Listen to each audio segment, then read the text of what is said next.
Eu costumo dizer que historiador não é calendário, não é também almanaque, mas os almanaques, os calendários, os jornais, os documentos, tudo isso ajuda para que o historiador consiga entender o passado. E também costumo dizer para as pessoas que aquela frase trágica de que quem vive de passado é museu é uma percepção torta do papel do historiador. Afinal de contas, o historiador não vive congelado no passado. O historiador estuda o passado, mas ele é um ser que vive, por exemplo, na contemporaneidade e entende e consegue buscar entender os significados da antiguidade clássica, por exemplo. O historiador, ele precisa, não só de datas, mas de contextos. Então as datas, e nós temos essa semana, uma semana repleta de datas importantes. Nesse mês de abril, nós tivemos a Páscoa, que é sempre uma data importante na história universal.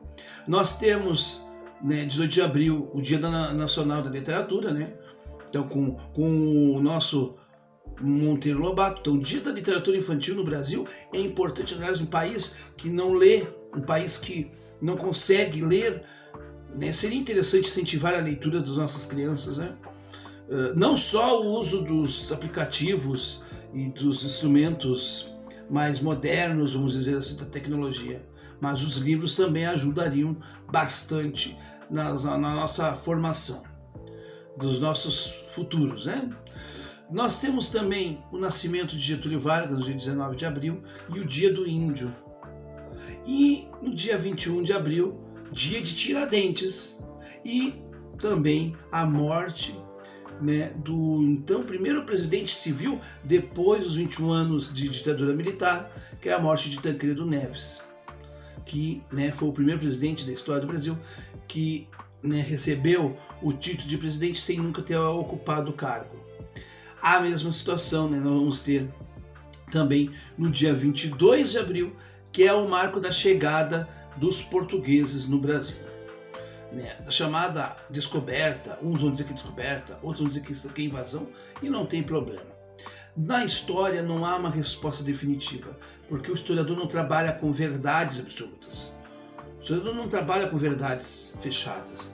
As verdades são múltiplas. Então a gente não trabalha com verdade, a gente trabalha com veracidade. E passando por isto, e é uma coisa muito interessante, é entender que as datas, elas são referências no passado. Esse passado que pode ser representado, sim, sem dúvida, naquela tradicional linha do tempo, mas eu posso também pegar e fazer essa representação do tempo, não numa linha, mas numa espiral, por exemplo, porque a história também é feita de ciclos que se encerram e ciclos que recomeçam. A vida é assim, não só no mundo da moda, onde hoje algo talvez seja completamente fora, inadequado, e amanhã pode ser adequado. Na história também é assim, é muito interessante isso. Então a gente às vezes pensa que algumas inovações são inovações, mas isso já se fazia muito tempo atrás, Então, nesse sentido, as datas históricas, elas são importantes como referência. O trabalho do historiador não é simplesmente fazer uma catalogação de todas as datas, como se todas as datas, tem que decorar as datas para entender a história. O que você tem que entender é o contexto daquele fato. E sempre entender que todo fato histórico ele é precedido de outro, mesmo que indiretamente.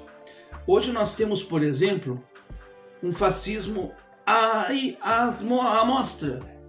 E quando houve a possibilidade de se combater o fascismo, veja que coisa interessante. Quando houve a possibilidade de se combater o fascismo, com aquela comissão da verdade, se recuou. Hoje nós estamos vendo o preço disto. Hoje nós vimos um Daniel Silveira sendo condenado, aquele que quebrou a placa de Marielle. Mas ainda a gente continua vendo gente exaltando a tortura e negando a violência dos porões da ditadura. Por quê? Porque a gente, no momento que poderíamos fazer a ruptura, não fizemos. E aí, se a gente não consegue entender o passado, a gente não consegue entender o presente.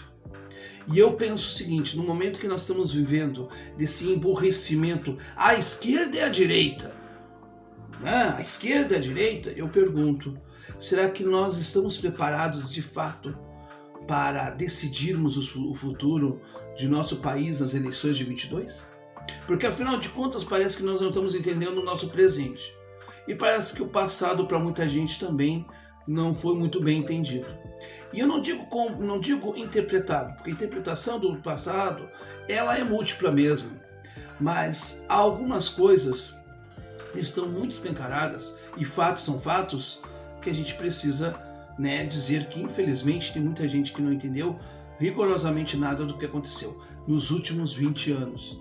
Sabe por quê? Porque infelizmente a soberba nos tirou a possibilidade daquilo que a ciência nos dá como método, que é o questionamento. Vamos nos questionar e vamos questionar as nossas ações. Será que de fato nós estamos sabendo o que está acontecendo agora e temos realmente condições de decidir o nosso futuro com esta ignorância do passado? Porque, repito, o historiador não fala do passado. Ele usa o passado, né? O passado é a sua matéria básica, mas ele mostra para o presente. Ele busca no presente também a resposta deste passado, como o passado também é a resposta desse presente e do futuro.